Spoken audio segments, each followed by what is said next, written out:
যারা চটি চাটতে বিশ্বাস করে আমার এই ভিডিওটা দেখবেন না, আর যারা পরিবর্তনকামী আমার এই ভিডিওটা পুরোটা দেখবেন।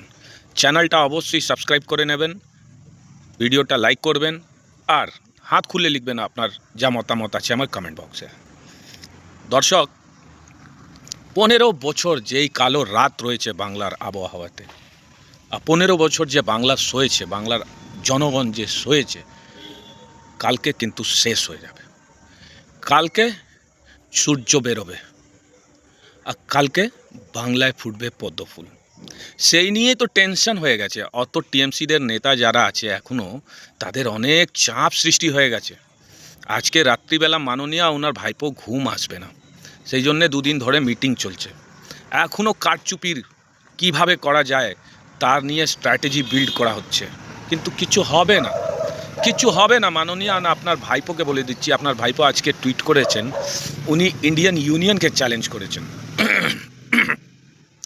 ইন্ডিয়ান ইউনিয়নকে চ্যালেঞ্জ করা মানে ভারতকে চ্যালেঞ্জ করেছেন। ভাবুন, উনি ওনার স্ট্যাচার ভারত থেকে বড় হয়ে গেল।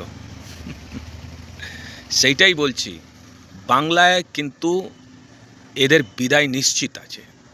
এই যে 15 বছর ধরে এরা যে দুর্নীতি করেছে, এই যে 15 বছর যে বাংলা জেনারেশন ডিস্ট্রয় করে ফেলেছে, বাঙালি জেনারেশনগুলো ডিস্ট্রয় করে ফেলেছে, এদের কিন্তু হিসাব নিশ্চিত।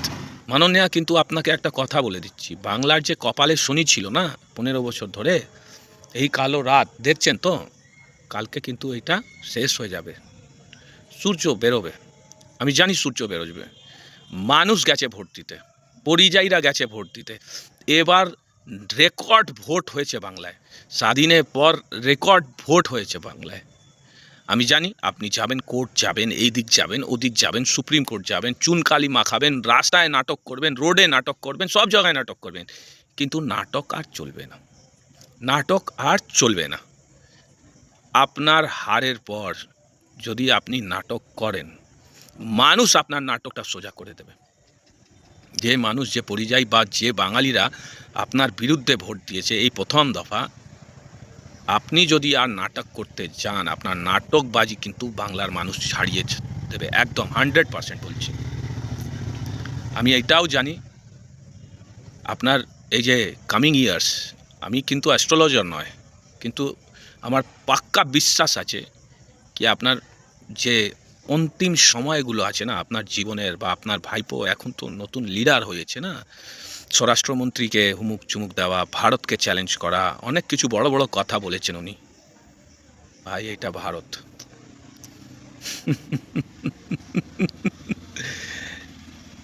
এ নয়া ভারত হ্যায়, ঘর মে ঢুক কে মারতা হ্যায়। এই কথাটা, এই ডায়লগটা অনেক জায়গায় শুনেছেন। এটা এখন নতুন বাংলা হবে। এই বাংলা কিন্তু চটি চাটবে না, এই বাংলা পুলিশ, এই বাংলার অ্যাডমিনিস্ট্রেশন কিন্তু চটি চাটবে না। এরা কিন্তু চটি দিয়ে কালাবে, এরা কিন্তু চটি দিয়ে কালাবে। হিসাব জিজ্ঞেস করবে বাংলা, হিসাব 100% হিসাব জিজ্ঞেস করবে বাংলা। আম জনগণ হিসাব জিজ্ঞেস করবে। মাননীয়া, আপনি 15 বছর কত দুর্নীতি করলেন, ওই সাদা শাড়ি, হাওয়াই চটি, কিন্তু আপনার নেতারা সব কি করে কোটিপতি হয়ে গেল?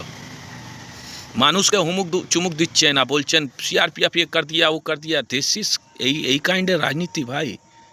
ভিকটিমহুড, আপনার সব ভিকটিমহুড কালকে 12টা। আমি তো বাপের বেটা, আমি কিন্তু বাইরে এসছি কাজের জন্য, আমার ছুটি ছিল না, কিন্তু আমি বাপের বেটা মাননীয়া। আমি যাব, আপনার বাড়ির সামনে যাব, আপনাকে প্রশ্ন করতে যাব কি কেন আমাদের ভবিষ্যৎ খারাপ করলেন 15 বছর আপনার মতন রাজনীতি করে।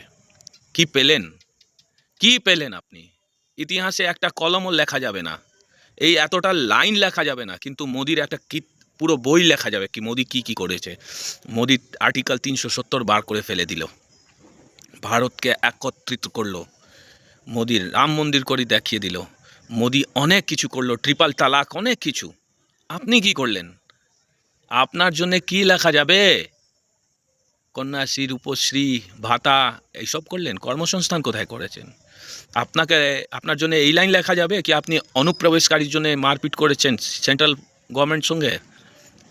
আপনি টিএমসি, আপনি 100 বার বিরোধ করতে পারেন বিজেপি, কিন্তু পশ্চিমবঙ্গ সরকার কেন বিরোধ করবে ভারত সরকারকে? ভারত সরকারকে কেন বিরোধ করবে পশ্চিমবঙ্গ সরকার? আপনি মানুষের টাকা নিয়ে হাইকোর্ট, সুপ্রিম কোর্টে ওই দামি দামি উকিলগুলো করেছেন, মেনকা গোস্বামীকে টিকিট দিয়ে রাজ্যসভা পাঠাচ্ছেন, ও কি বাঙালি? অনেক বাঙালি বিহারি বহিরাগত নিয়ে কথা হয়েছে। মেনকা গোস্বামী কে? যে সমকামী, ওকে টিকিট দিচ্ছেন আপনি রাজ্যসভা। ইউসুফ পাঠান কে? জেপি মর্গান থেকে কি রিলেশন ছিল মহুয়া মৈত্রকে আবার টিকিট দিয়ে আবার লোকসভা পাঠিয়ে দিলেন? অনেক কথা আছে মাননীয়া। আপনাদের অ্যান্টি ইন্ডিয়া নেক্সাসকে কিন্তু আমরা কোমর ভেঙে দেব। দর্শক, অনেক কিছু আছে, ইনার আগেনস্টে ইনভেস্টিগেশন হবে। আমি বলছি, যত লোক মারা গেছে ইনার শাসনকালে ডিউ টু পলিটিক্যাল ভায়োলেন্স, আমি যাব হাইকোর্ট, বলবো একটা ট্রিব্যুনাল গঠন করো যে ইনার উস্কানিমূলক বার্তা আর ইনার ভাইপোর উস্কানিমূলক মন্তব্যের জন্য অনেকজন মারা গেছে, তার রক্ত দিয়ে খেলা হয়েছে বাংলায়। ইনার নেতা মন্ত্রী বলে পাকিস্তান বাংলাদেশ থেকে ভালো রিলেশন রাখো, ইনার নেতা মন্ত্রী বলে হিন্দুদেরকে ভোট দেওয়া যাবে না, এইসব তো কথা আছে। আমি যাব হাইকোর্ট, আমি ট্রিব্যুনাল তো এর জন্য ভাবছি কি একটা ট্রিব্যুনাল শেখ হাসিনা চালিয়েছিলেন কি দেশ বিরোধীদেরকে ফাঁসিতে তুলেছেন, আমরাও একটা ট্রিব্যুনাল চালাবো কি যারা দেশের বিরুদ্ধে কাজ করেছে, মানুষের বিরুদ্ধে কাজ করেছে, মানুষের মতামত আটকেছে অতদিন, তাদেরকে ভালোভাবে শাস্তি হতে চাই এই ভারতের আইনের লাইন ধরে। কি বলার আছে দর্শক? আজকে তো প্রচুর নার্ভাস আছেন মাননীয়া, এত নার্ভাস মনে হচ্ছে কালকে রেজাল্টে পর না হার্ট অ্যাটাক চলে আসবে। নিশ্চিত কালকে রাত্রিবেলাও না হার্ট অ্যাটাক হয়ে যাবে। এত দুর্নীতি করেছেন, কালকে যদি রেজাল্ট ঘোষণা হয় বিজেপি পাওয়ারে আসবে, আপনি রাত্রিবেলা দেখবেন মাননীয়ার হার্ট অ্যাটাক হয়ে গেছে। কালকে ভাইপো নিখোঁজ হয়ে যাবে, ওর তো পাত্তাই থাকবে না, ও তো বাংলায় দেখাই যাবে না। দর্শক, এটা জানি বাংলায় পরিবর্তন কেউ আটকাতে পারবে না। আপনারা ভোট দিয়েছেন তো, আমরাও দিয়েছি। এই পরিবর্তন জন্যে বাংলায় গেছিলাম ভোট করতে। দেখা হবে কালকে, আর কালকে আমরা সব বলবো একসাথেই। ওই যখন সূর্যটা উঠবে না, এই কালো যে আবহাওয়া, এই কালো ঘোর কালো রাত কালকে শেষ হতে যাচ্ছে।